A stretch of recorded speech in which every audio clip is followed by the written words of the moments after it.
Hi, and welcome to week 2 for Senior Housing Operations Management. I'm glad I can be back here in front of the camera for you. Last week was a very interesting week. To recap real quick, we discussed the different types of senior housing facilities.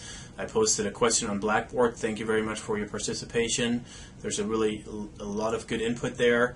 Moving forward, we'll discuss this week financial principles, budgeting principles, what's important for a senior housing operator to consider when looking at the financial situation of a community, what to consider or take into consideration as far as fee increases for our residents are concerned, working with the Residents Council, and also just to get a sense for what is important to keep a senior living community financially sound and healthy. So let's look at some financial principles and budgeting principles for senior housing operators. The overarching mantra, if you will, in the business world is that any business that wants to be successful in the long run and have a stable operation needs to be able to provide for an operating surplus. That means the revenues exceed expenses. For senior living communities, that's no different, regardless if they're in for-profit or not-for-profit providers. The senior living provider has to be able to fulfill the contractual obligations to the residents that include programs and services, as simple as accommodation and an a la carte dining room, or more extensive in the CCRC model, healthcare services, medical services, transportation, meal plans, and so forth included in the monthly fee. We also have to be able to maintain the buildings and the interiors to remain attractive, because there's always the newer, better competitor right around the corner, and so it's very helpful to keep up with the building, the infrastructure, and the exterior interior as well. The senior living provider needs to be able to pay competitive wages to get the best employees they can, but we also have to look at the competitiveness of our rates. So if our rates are too high, we'll lose customers. That's true for both monthly fees and entrance fees. We have to be able to generate a profit to build the reserves and benefit the nonprofit mission for non-for-profit providers, and we have to be able to generate a profit for for-profit providers to provide a return on the investment for the owner or the investor. The biggest driver to financial success in a senior living community is occupancy. As you can imagine, the building's already there. You have your dining operation set up, your food operation set up, you have transportation, facility maintenance. It doesn't matter if you have 2 more or less residents live there, your expenses are fairly fixed. So the key to financial success in any senior living community is high occupancy, to have your apartments full, to have a strong waiting list, to have people that already have apartments spoken for, so when it's time for a resident to move on, that you can actually refill the unit right away. Labor is the biggest expense in senior living communities. We are in the service industry, and so labor is 50+% in any given operation, sometimes a little more, sometimes a little less. Senior living communities are fairly capital intensive. Brick and mortar operations, you might have heard that term before. It's all buildings, it's all infrastructures. We run multiple businesses in one. We run dining operations, we run maintenance operations, we run transportation operations. So there's a variety of things to focus on, and the final goal has to be to create financial stability for the operation, for the residents that live in our communities.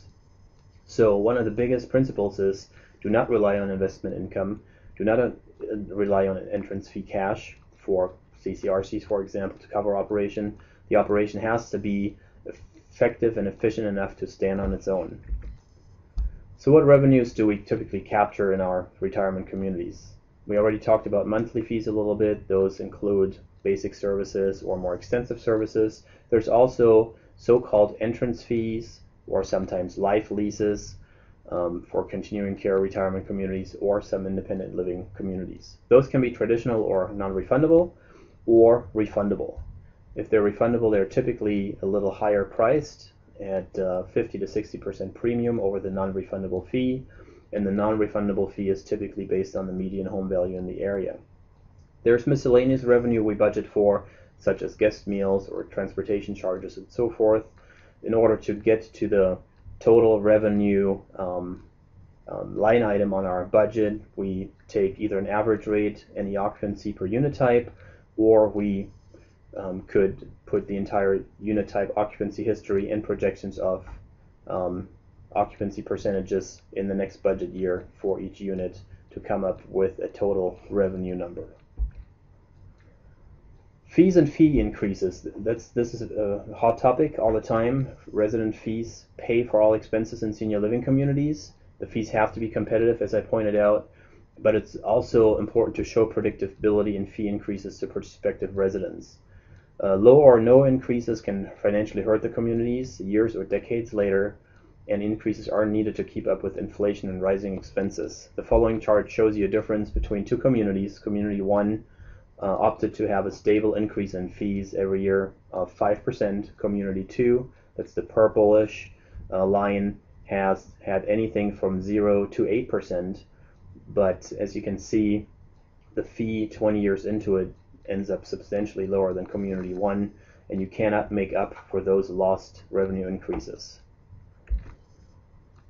Budgeting expenses, you can either budget based on historical numbers, or you just wipe the slate clean and start from scratch. Sometimes that's beneficial when there's been some substantial flaws in the budgeting process in the past. Otherwise, historical numbers can be fairly reliable or very reliable and provide a good basis for future budgeting of expenses. There's fixed and variable expenses. As I mentioned before, most expenses are fixed. Some labor expenses, maybe in skilled nursing facilities that are census driven, can vary a little bit of food service, food costs, and so forth. We budget in department specific ratios: per patient or resident day, food costs per meal, which you need to ensure that you actually count your meals correctly, and labor and staffing ratios are also measured in resident per FTE or PPD. Then there's goods and services you want to include in your budget, as well as include resident requests for additional programs or services that might fit in the budget, as long as the residents are aware of the fact that they'll pay for whatever program you start. Operating expenses include wages and benefits. Supplies include food, housekeeping, maintenance. There's utility expenses such as gas and electric, marketing and advertising, professional fees, that could be legal fees, travel, and depreciation is a non-cash item on your income statement. Capital budgeting, as I said, the brick and mortar operation, very important to keep the physical plant and the curbside appeal of the facility up. There should be a 5 and or 10-year capital plan in place that measures the useful life of the equipment and the building. Make sure there's always a replacement plan in place to maintain and increase the property value, and it's just very important to keep these senior living communities that are very capital intensive up to date at all times. The budget preparation presentation, it really depends. Here in Oregon, according to the Oregon statutes, we now have to give 45 days notice before we change fees, according to House Bill 2138 that just came out. We have to give enough time for the residents to review the budget, and I think that's the best practice. Other best practices include working with the Residents Council, presenting the budget in a town hall setting, taking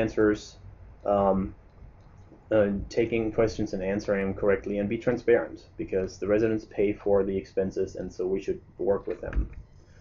Billing and accounts receivable affect the cash flow. If we don't collect what people owe us, it can get fairly complicated, and the cash flow is negatively affected. Therefore, it would be good to look at the net days accounts receivable to keep the accounts receivable aging low. That means sometimes even knocking on the door of a resident that has not paid their bill in a month or two, to make sure that we don't have to write off these accounts receivable agings as bad debt. If you have any questions, please post on the Ask the Instructor discussion board or send me an email to thirsch@retirement.org. Thank you very much.